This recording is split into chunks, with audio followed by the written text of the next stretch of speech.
everyone, life update. Charis. So it's day 5, I think, of the Cambodia and Thailand War. So we're still here sa Lahansay with my co-teachers. So namin sa mga kanya-kanyang balay pa.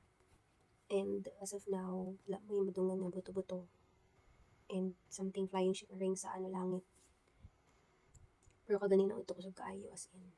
Pero yesterday jud grabe jud as in like nag-vibrate jud ang akong apartment diri, ma-feel jud namo siya. Pero safe naman po diri sa Lahansay, although mostly sa mga establishment sarado na. And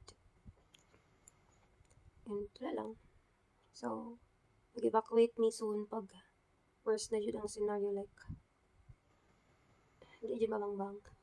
So, antos lang sa tamay na lang pud no, kay nakapalit na ko og mga noodles, nakapalit ko og bugas last time, and water. So, as in, mostly sarado na jud, and although na may mga store or shop na open, pero naa sila sa medyo luyo-luyo gamay. So, wala mo ko'y motor, so kailangan akong baktas. Pero na ko'y friend dali, na ko'y teacher. Pwede lang mag motor. At maubusan. Pero as of now, dagan pa kong stocks. So, laban lang. Mag-evacuate ni soon pag di na jud kaya ang scenario, so we can contact the district dali. As of now, always man po may nagaano sa balita na safe ang Lahansay. And always po nag-update ang page sa Lahansay na okay pa diri. So, napamid. So, unta na mag-stop na no, kay kapoy kayo guys. Like, online karon no work, no pay ba mi, pero okay lang.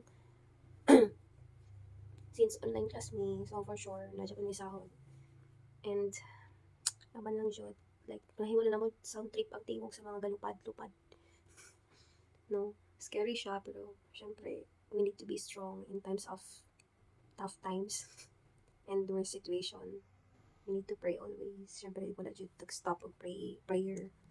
Always jud na okay lang tanan kay guys, lagi yung feeling na mag-birthday ka, pero oh my gosh, wala lang, nagpa-cute lang ko. So, that's my update. Bye!